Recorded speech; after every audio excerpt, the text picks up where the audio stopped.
आज सकाळी जेव्हा मी सीमाला जॉगिंग पार्कमध्ये भेटले तेव्हा दोन गुंड तिची छेड काढत होते. त्या दोन गुंडांनी तर हे केलं नसेल. मी गेलो होतो तिकडे हो, पण मी खरंच काही नाही केलं हो. म्हणजे काय केलं याने? काय केलंय ते सांगू आम्ही? आधी याला काय झालंय ते सांगा. काल संध्याकाळी मोरीत पाय घसरून पडला. तुम्हीच मला सांगितलं ना त्या दोन गुंडांनी सीमाला काहीही केलं नाही म्हणून. हो हो काका, पण मी म्हणतो तेच खरंय, मधू खरा गुन्हेगार आहे. दोन पुस्तकं तो सारखा बापूंना दाखवत होता. एक जटायूच्या गोष्टीचं होतं आणि दुसरं मुंगुसाच्या गोष्टीचं होतं. जर सीमाने मधूला कोंडून ठेवलं असेल तर तो कडी तोडून बाहेर येईपर्यंत ती घरात वाट का बघत बसेल? घराचा मुख्य दरवाजा बंद होता. असं असतानाही घरात तिसरं कोणी आलंच कसं? आणि तिसरी व्यक्ती कोण हे मला समजल्याशिवाय मी विश्वास कसा ठेवायचा?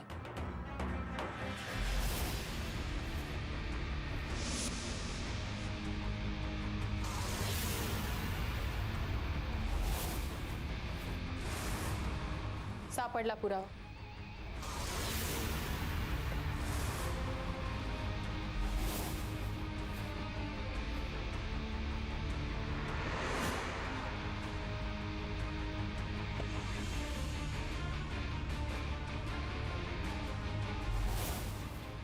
हे पेनड्राईव्ह कोण असेल? माहित नाही.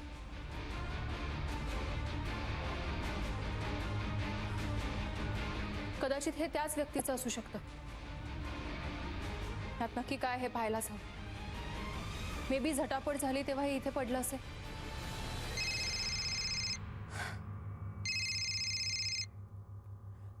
बोल मनाली. हो ठीक आहे, मी येते लगेच. बापू जरा माझ्यासोबत येता. कुठे? गेली. तूच गेला ना ते तो काय?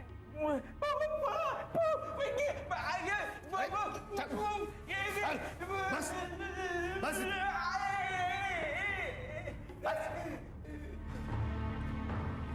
इन्स्पेक्टर साहेब, तुमच्या तपास कार्यात मदत व्हावी म्हणून मी अस्मिता मॅमला घेऊन आलोय.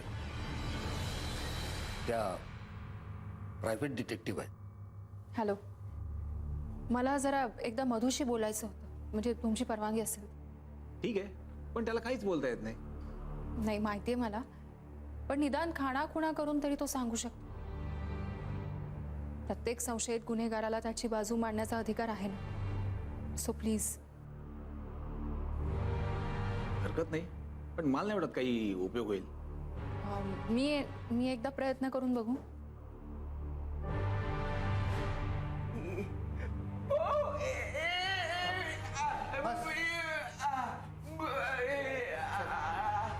बस बस हवालदार येऊन दे त्यांना.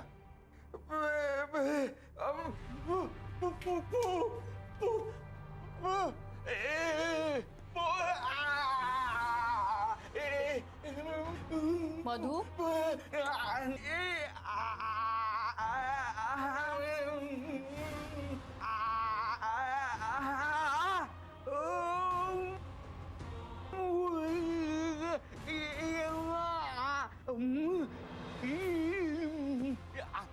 मधू मला सांग, तेव्हा तिथे आणखीन कोणी आला होता?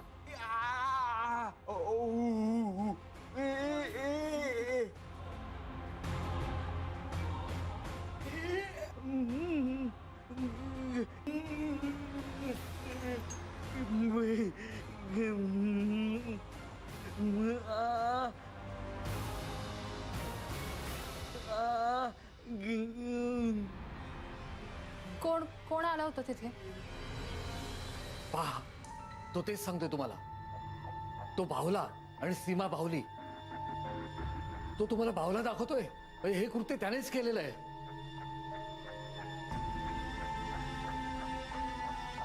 अस्मिता मॅम, हे असलं काहीतरी बघण्यापेक्षा मला हॉस्पिटलमध्ये जाऊ दे. मला माझ्या मुलीची काळजी घेतलीच पाहिजे. हो दे.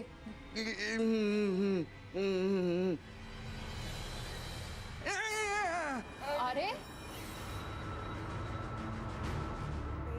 मधू, अरे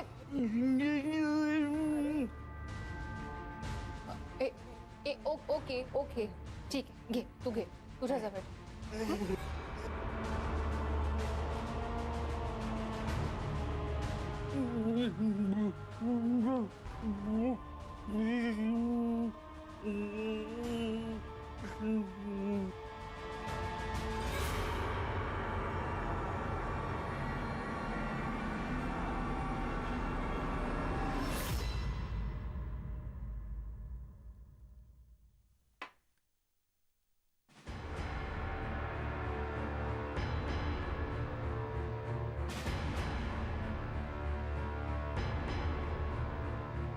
हे काहीच कसं दिसत नाहीये. परत चेक कर.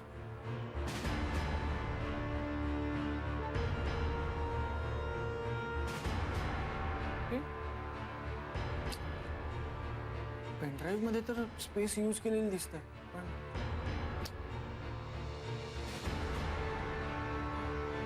बरं तो चहा घे आधी, थंड होतोय. नाही म्हणाली. जरा थांब. हे सॉल्व्ह झाल्याशिवाय मला काही सुचणार नाही. थांब जरा.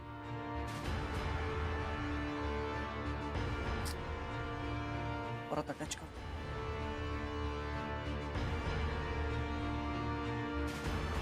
दिसत का नाही?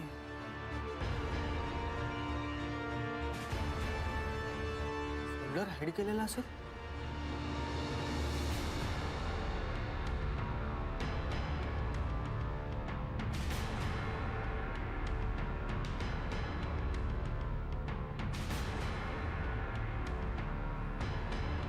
Show hidden file and folders and drives.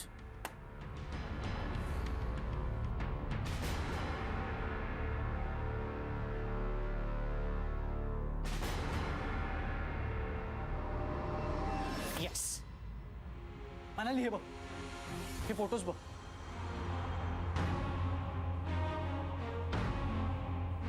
हा सगळा काय प्रकार आहे?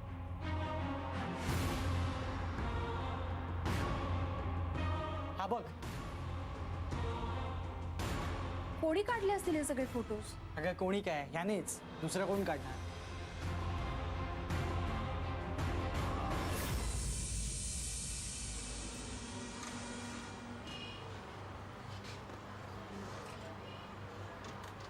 अस्मिता, सीमा कशी आहे ग?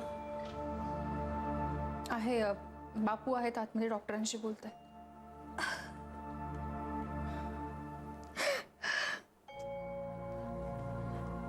आणि मधू कसा आहे? त्याला पोलिसांनी खूप मारलं असेल ना? नाही बापू सुद्धा बोलले होते इन्स्पेक्टर साहेबांशी. पण मग त्याला सोडणार आहेत कधी? मामी सगळेच पुरावे मधूच्या विरोधात आहेत. त्यामुळे जोपर्यंत खरा गुन्हेगार सापडत नाही तोपर्यंत तरी पोलीस त्याला नाही सोडू शकत. पण तो कधी सापडणार? कसा सापडणार? डोंट वरी, आपल्याकडे ते पेनड्राईव्ह आहे ना, ते पेनड्राईव्ह कुणाचं आहे किंवा त्या पेनड्राईव्ह मध्ये नेमकं काय आहे हे जरी कळलं ना तरीही आपण त्या गुन्हेगारापर्यंत पोहोचू शकतो. मामी, मी तुम्हाला सीमाचा फोन आणायला सांगितला होता. आणलाय तुम्ही? हो, आणले ना. हा घे. हॅलो, काय काय केलं मधूने? ओके ठीक आहे. मधूने काय केलं ग? नाही काही नाही, काही नाही, तुम्ही काळजी करू नका, मी आहे ना.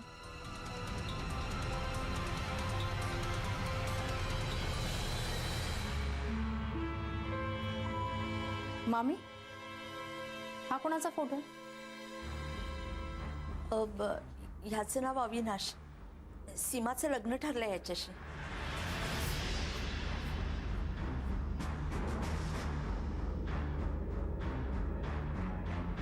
पण मग इतकं सगळं घडलं आणि ते आले नाही भेटायला? नाही, तो अगं इथे नाहीच आहे. म्हणजे हा प्रकार घडायच्या आधीच तो गावाला गेलाय.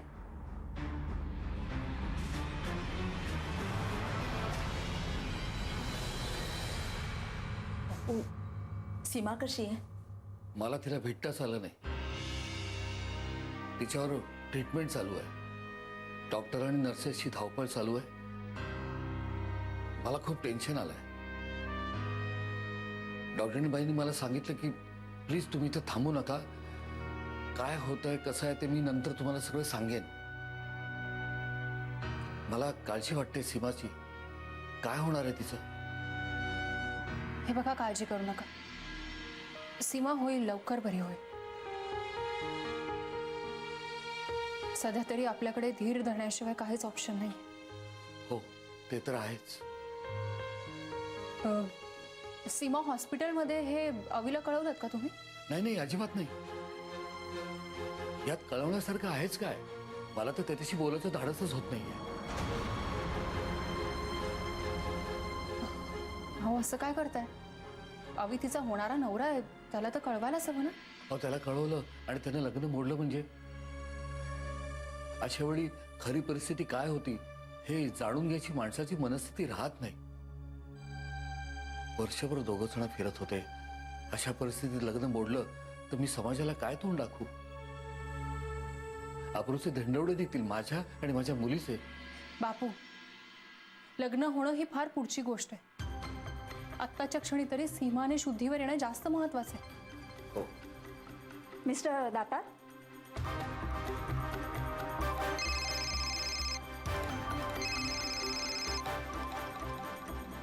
हा, बोलसे.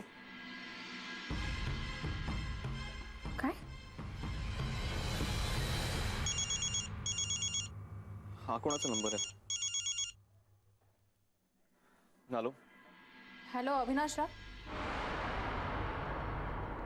मी अस्मिता अग्निहोत्री दातारांकडून बोलते. दातरांच्या घरातून अस्मिता? बोला ना, काय काम होतं? ऍक्च्युली एक वाईट बातमी आहे. परवा रात्री सीमावर अज्ञात गुंडांनी हल्ला केला आणि ती बेशुद्ध पडली. व्हॉट? अहो, पण मला कोणी कळवलं का नाही? ऍक्च्युली सगळेच इथे खूप टेन्शनमध्ये आहेत, त्यामुळे राहिलं असेल. सीमा काही बोलली का? म्हणजे शुद्धीवर आली आहे ती? नाही, सीमा आधी बेशुद्ध होती पण आता ती कोमात गेली. डॉक्टरांचं म्हणणं आहे की ती बरी होईल असं वाटत नाही. तुम्ही प्लीज इथे येता का? म्हणजे याच प्लीज.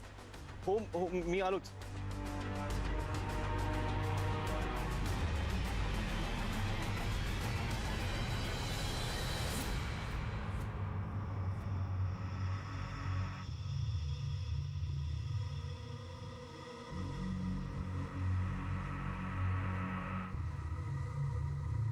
एवढं सगळं घडलं आणि मला कोणीच कळवलं नाही. मम्मी, तुम्ही सुद्धा? ऍक्च्युली सगळेच खूप टेन्स्ड होते आणि मुळात हे सगळं घडलं तेव्हा फक्त मधू घरात होता. आता मधू पोलिसांच्या ताब्यात आहे. मधू?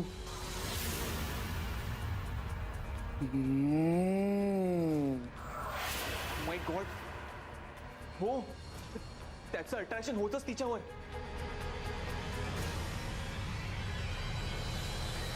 वेळोवेळी मी सीमाला बापू ह्याची कल्पना दिली होती, पण माझं कोणीच ऐकलं नाही. तो लहान आहे म्हणून सगळे दुर्लक्ष करत होते.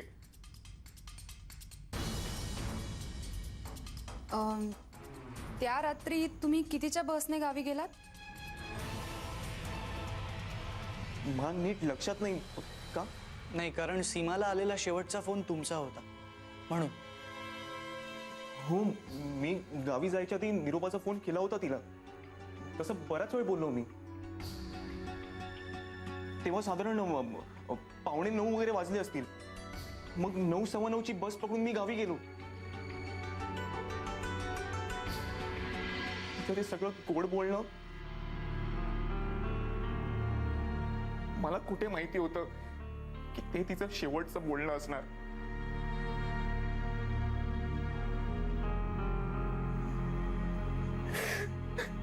प्लीज सावरा स्वतःला, प्लीज.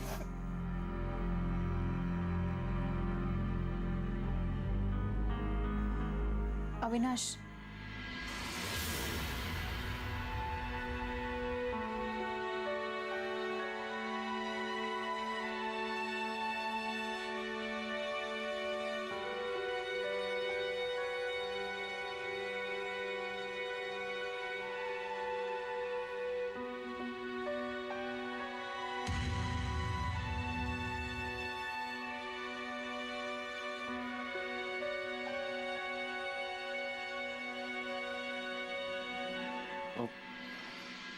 सीमा शुद्धीवर आली.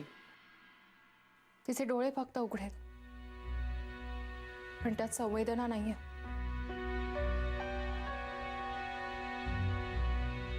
ती कशालाच प्रतिसाद देत नाही, म्हणून तर डॉक्टरांनी तिला घरी पाठवले. ती आता फक्त एक सजीव मूर्ती आहे. त्या गोष्टीतल्या शापित राजकन्येसारखी.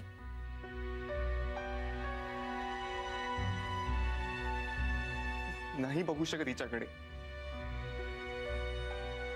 सीमाला मी नेहमी हसताना बडबडताना बघितले, आणि आज आज अशी ही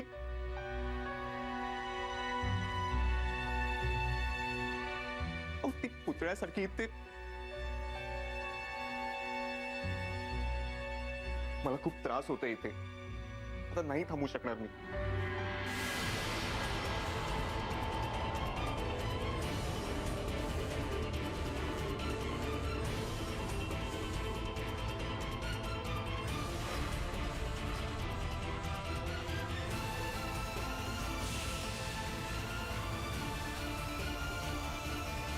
अवी,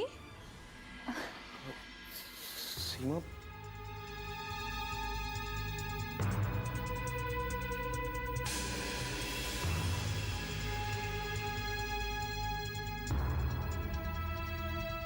अवी तू आलास? पाहिलं तर विनाश, तुमच्या प्रेमात केवढी शक्ती आहे. तुम्ही इथे आलात आणि हिला बरं वाटलं. ती उठून बसली तुमच्यासाठी, तुमच्या प्रेमासाठी. तुम्हाला ती गोष्ट माहितीये? राजपुत्राचा स्पर्श होता चीर निद्रेत गेलेली ती शापित राजकन्या उठून बसते. तसंच झालंय सीमाचं. तुम्ही इथे आलात आणि तिला एकदम बरं वाटलं. ती उठून बसली. हो ना सीमा? पण ही राजकन्या तशीच शापित राहणार आहे का?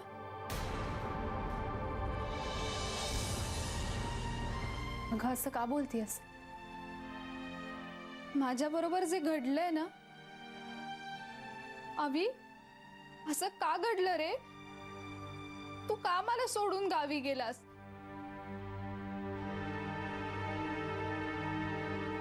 म्हणजे या मॅडम म्हणतात की त्या 2 गुंडांनी मला त्रास दिला. बापू म्हणतात मधुनी माझ्यावर हल्ला केला. पण मला काहीच आठवत नाहीये रे. कोणी केला असेल हल्ला? बघ, अगं अगं जाऊ दे. नाही, आपण हे सगळं विसरून जाऊ. नव्याने सुरुवात करू.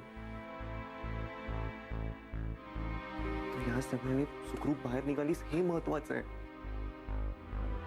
तुला माहिती आहे केवढं घाबरलो होतो मी, पण तू आता शुद्धीवर आलीस. I am happy.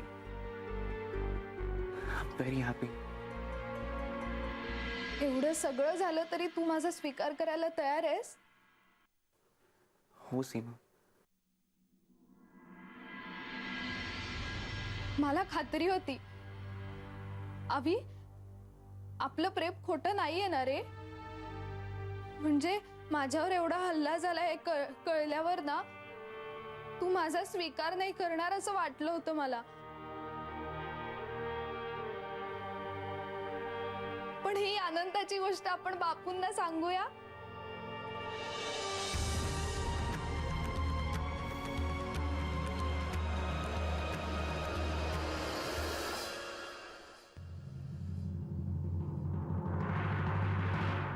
सीमा, बापू,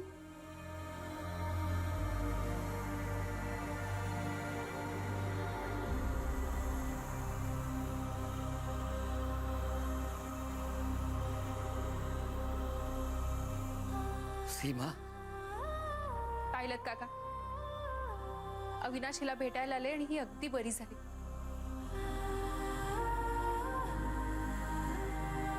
हो बापू, माझ्यावर एवढा हल्ला झालेला असून सुद्धा अवी माझा स्वीकार करायला तयार आहे. तो माझ्याशी लग्न करायला तयार आहे. खरंच? हो काका, माझं मन तेवढं मोठं आहे. माझं मनापासून प्रेम आहे हिच्यावर, आणि आमचं हे प्रेम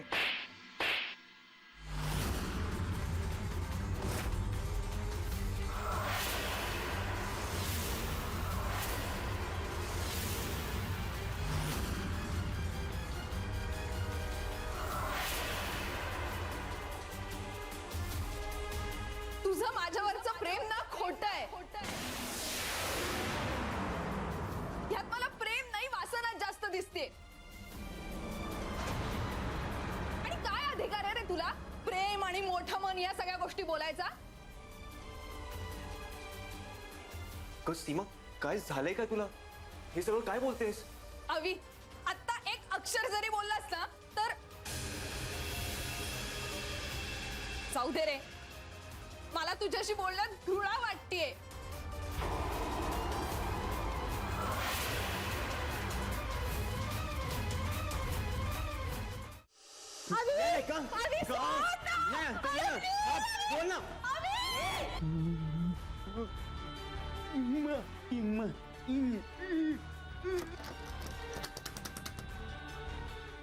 पॅराशूट ॲडव्हान्स्ड बॉडी लोशन, आठवड्यात नारिश त्वचा, जागवा स्पर्श पुन्हा. तुम्ही मधुवर संशय घेतला.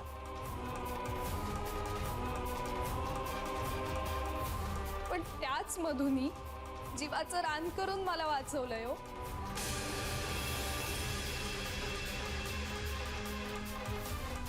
त्याला बिचारायला काही बोलता येत नव्हतं, पण त्यांनी या राक्षसाचा प्रतिकार केला पूर्ण जीवानीशी. तुम्ही आल्यावर सुद्धा तो सांगायचा प्रयत्न करत होता ती पुस्तकं दाखवून. या पुस्तकातला राक्षस आहे ना, त्याला मी संपवलंय.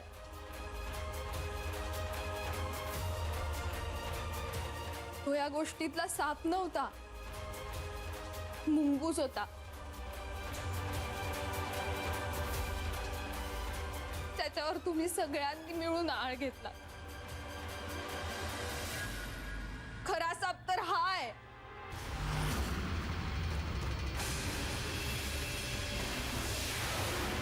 त्यांनी अपमान केला माझा नाही, माझ्या प्रेमाचा, विश्वासाचा.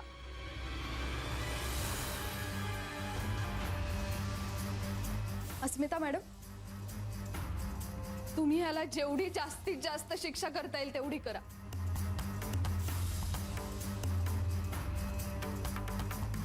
आणि आमच्या मधुला सोडवा. शांत हो सीम, शांत हो. मला माहिती आहे तुला जो धक्का बसला त्यातून सावरायला तुला खरंच खूप वेळ लागेल, आणि फक्त आमच्या सांत्वन करण्याने तुझं दुःखही कमी होणार नाही. पण तरी त्यातल्या त्यात एक आनंदाची बातमी आहे की आता मधू घरी गेली.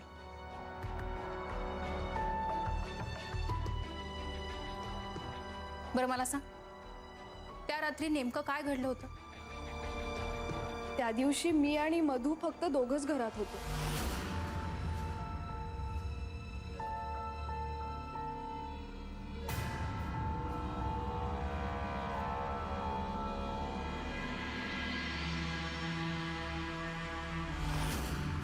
मी पण झोपायची तयारी करत होते, मामीची वाट बघत होते, आणि तेवढ्यात बेल वाजली.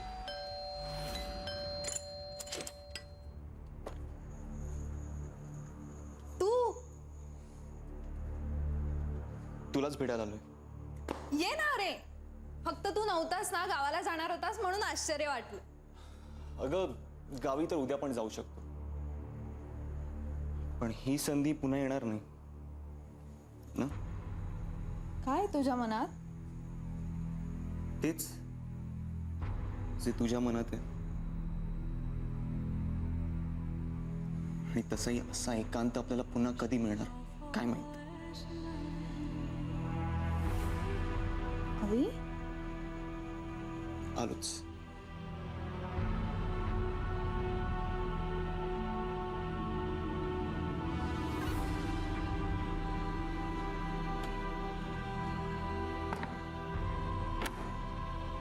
अवी,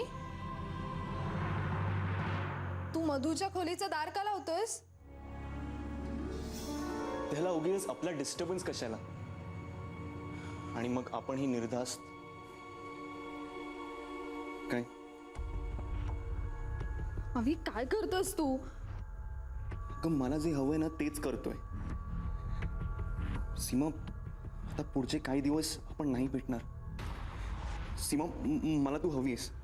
अरे सीमा, अवी, लग्नानंतर तुझीच होणार आहे मी. नाही, लग्नानंतर नाही, आज आत्ता. हे बघ, लग्नापर्यंत मी नाही थांबू शकणार.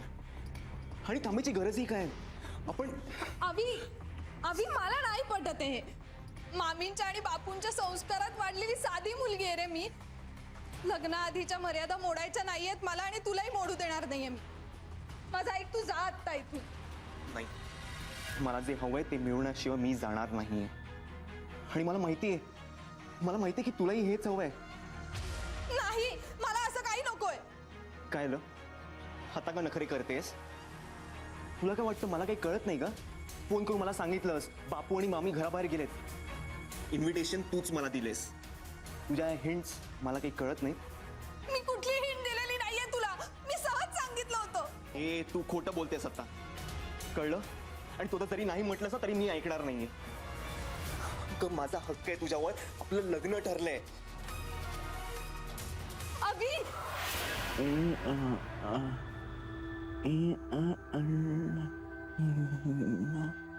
हक्क आहे पण जबाबदारी पण आहे. आणि आता मला तुझ्या डोळ्यात प्रेम नाही, वासना दिसते फक्त. हा तुझा मधू जेव्हा हे सगळं करतं तेव्हा तुला चालतं. तेव्हा वासना दिसत नाही तुला. अरे मधू लहान आहे. कोणासाठी लहान आहे. पुरुषासारखा पुरुष तुझ्या केसांचा वास घेतो तेव्हा तुला चालतं. तेव्हा तुझे मर्यादा, तुझे काय संस्कार तेव्हा आड येत नाही.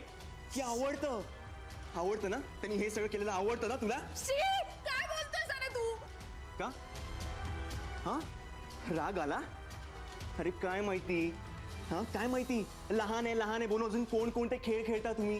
शी, अवी, तू असं बोलशील असं वाटलं नव्हतं रे मला.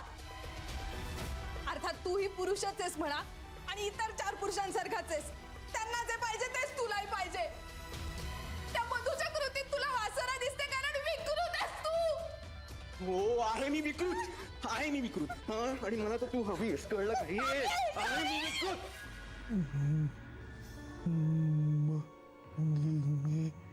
ती माहिती आहे मी विकृत. कळलं ना. अभी सोड. अभी, ए, का? अभी का? सोड ना. नाही, आता ये. बोल ना. अभी.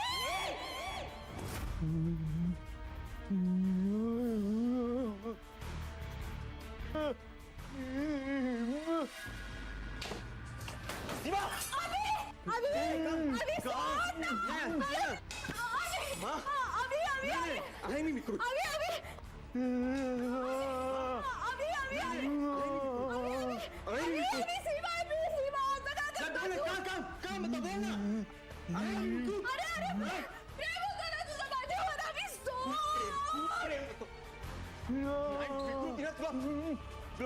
तुला विकृती बघायची ना. तुला विकृती बघायची ना.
तुमचा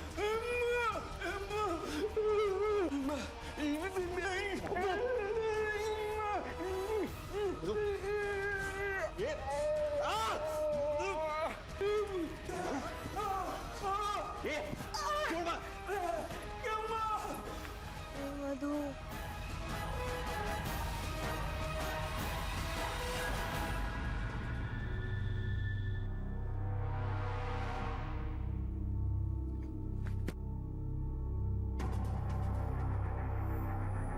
या ओरबाडण्याच्या खुणा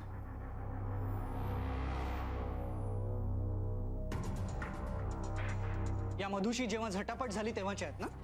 नाही. अरे एवढं सगळं होऊनही तुला अजून कबूल करायचं नाहीये?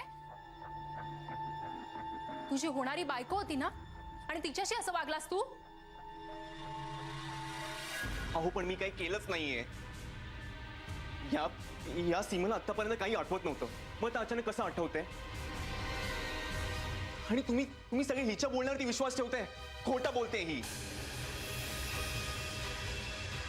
मी सांगते हिचं डोकं फिरलंय.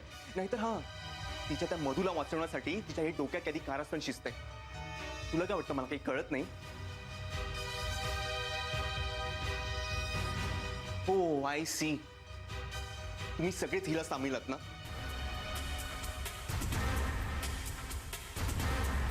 आणि हो, काय पुरावा काय तुमच्याकडे की हे सगळं मी केलंय? त्या तुमच्या मधूने हात धुवून घेतले असतील स्वतः ते. काय करताय? काका शांत, शांत. कुठलीही मुलगी अशी स्वतःच्या अब्रूचे धिंडवडे काढून घेत नाही. आणि तुला पुरावे हवेत ना? मी देते तुला पुरावे. तुला मुद्दाम कोंडीत अडकवण्यासाठी आम्ही खोटं सांगितलं होतं की सीमा आता कधीच बरी होणार नाही.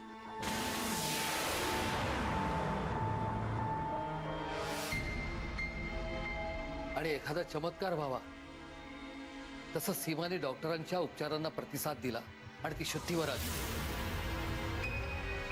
पण आम्ही हे तुझ्यापासून लपवून ठेवलं, कारण हाही आमच्या प्लॅनचाच एक भाग होता. कारण जर तुला खरं सांगितलं असतं तर तू इथे आलाच नसतास. पण ही तुला दिलेली एक शेवटची संधी होती.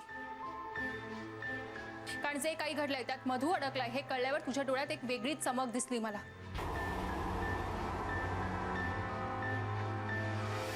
त्यानंतर मगाशी आज जेव्हा सीमा डोळे सताड उघडे ठेवून पडली होती तेव्हा तू क्षणभर घाबरलास. कारण तुला असं वाटलं की ती शुद्धीवर आली.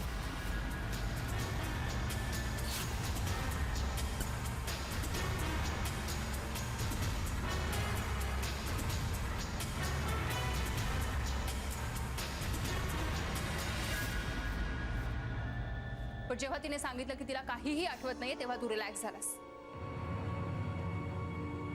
ही गोष्ट सुद्धा मी नोटीस केली होती. म्हणजे या मॅडम म्हणतात की त्या 2 गुंडांनी मला त्रास दिला. बापू म्हणतात मधुनी माझ्यावर हल्ला केला. पण मला काहीच आठवत नाहीये रे.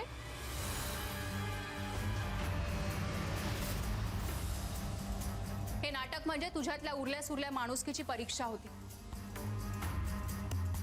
मला असं खूप वाटत होतं सीमा तुझ्याशी प्रेमाने बोलत असताना, तिला काहीही आठवत नाहीये हे सांगत असताना, मला स्वीकारशील का हे बोलत असताना कुठेतरी तुझ्यातला माणूस जागा होईल. पण नाही. खूप कमी माणसं असतात जे त्यांच्या पापाचं प्रायश्चित्त घेतात. तुला तर ते सुद्धा मिळणार नाही, कारण तू गुन्हाच इतका मोठा केलायस. अरे सीमाला काहीही आठवत नाहीये हे कळल्यावर तू स्वतःकडे मोठेपणा घ्यायचा प्रयत्न केलास. पोलीस स्टेशनमध्ये मी जेव्हा मधुला भाऊला आणि भाऊली दाखवले तेव्हा त्याने भाऊला पकडून ठेवलं. तो सोडतच नव्हता. अरे त्या क्षणी मला त्या गोष्टीचा अर्थ नाही कळला. पण नंतर जेव्हा पोलिसांचा फोन आला तेव्हा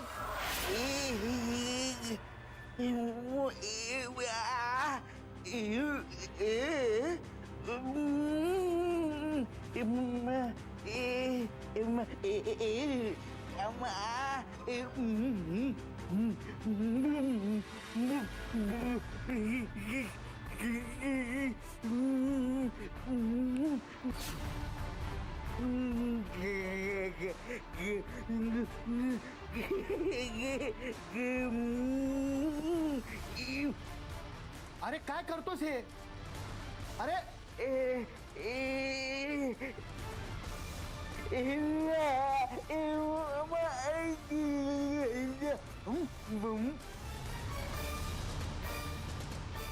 हा हॅलो अस्मिता मॅडम.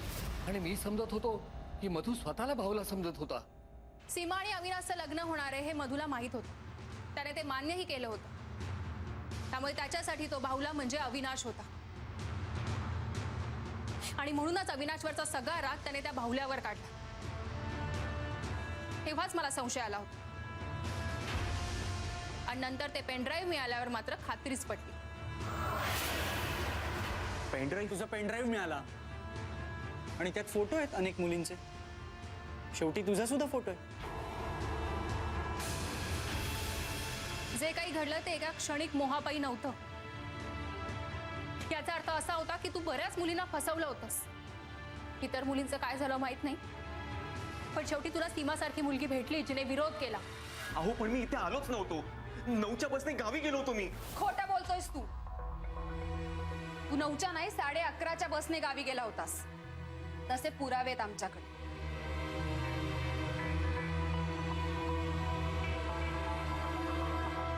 अजूनही काही ऐकायचंय तुला? का अजूनही तुला असं वाटतं की आम्ही सगळे खोटं बोलतोय आणि तू सौजन्याचा पुतळा आहेस?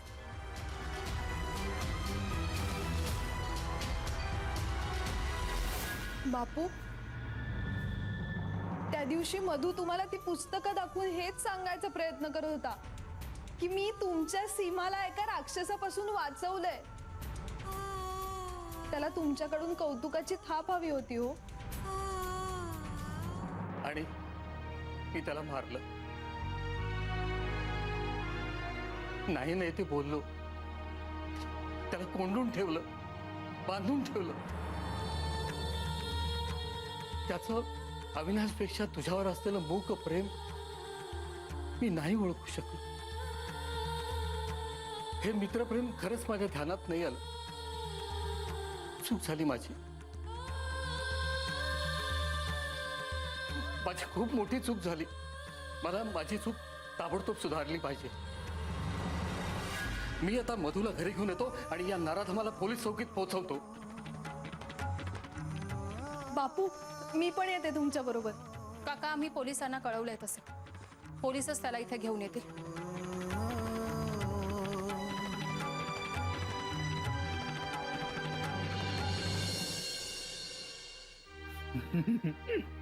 Madhu, I am so sorry. तू तुझे प्राण पणाला लावून मला वाचवलंस. पण मी बेशुद्ध असल्यामुळे तुला तुरुंगात जावं लागलं. हो हो हो, मी बरी आहे. डॉक्टरांचे मला वाचवण्याचे प्रयत्न चालूच होते. पण सगळ्यात महत्वाचं म्हणजे मला तुझी साथ होती. अरे मधू, हॉस्पिटलमध्ये मी एकटी नव्हतेच. तू जो अंगारा पाठवला होतास ना, तो आणि मोगऱ्याच्या फुलांचा सुगंध मला सारखं हेच सांगत होता. सीमा, तू एकटी नाहीयेस. तुझा मधू आहे तुझ्या बरोबर. माझा सखा, सवंगडी मित्र.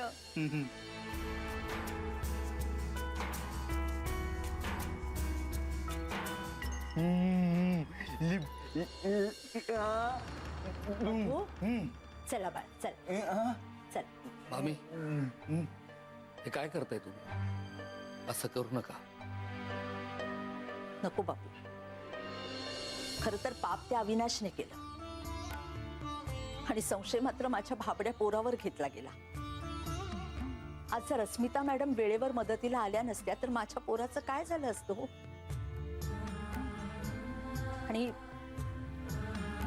सीमाला बरं वाटेपर्यंत, या घरावरचं संकट दूर होईपर्यंत मी थांबले. पण आता आम्हाला जाऊ दे आमच्या गावाला. मी काय सांगतो ते ऐका. गैरसमज तर सगळे दूर झालेत ना. चूक माझी झाली. मी माफी मागतो. मला माफ कर. हवं तर हात जोडून माफी मागतो. बापू नाही, हो, चूक तुमची नाहीच आहे. खरं तर चूक परिस्थितीची आहे. माझ्या पोराला लिहिता वाचता येत नाही, त्याला धड बोलता सुद्धा येत नाही. आणि अशा परिस्थितीत पुन्हा जर त्याच्यावर संशय घेतला गेला ना, तर तो मात्र मी नाही सहन करू शकत. तेव्हा जाऊ द्या आम्हाला. मधू.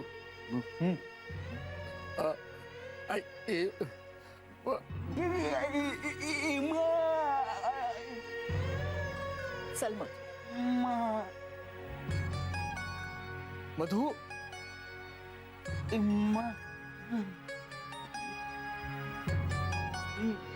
हा मामी,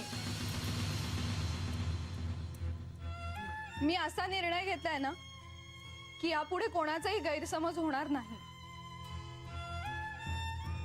सीमा, काय करायचं ठरवलंयस तू? आजपासून मधू ही माझी जबाबदारी. मी त्याला सांभाळेन, शिकवेन. बापू नाही म्हणू नका प्लीज. अगं तुझं आज न उद्या लग्न होईल. नवऱ्याबरोबर संसार करताना आयुष्यभर मधूची जबाबदारी कशी पेलशील तू? मधूच्या जबाबदारी सकट जो मुलगा मला स्वीकारायला तयार असेल ना, मी त्याच्याशीच लग्न करेन, नाहीतर लग्न नाही करणार.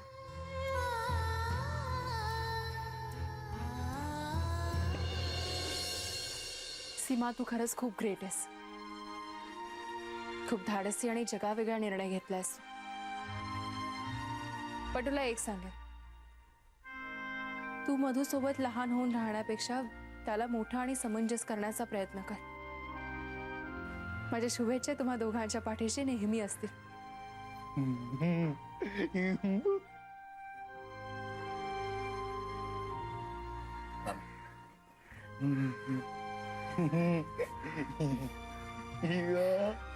येते मी.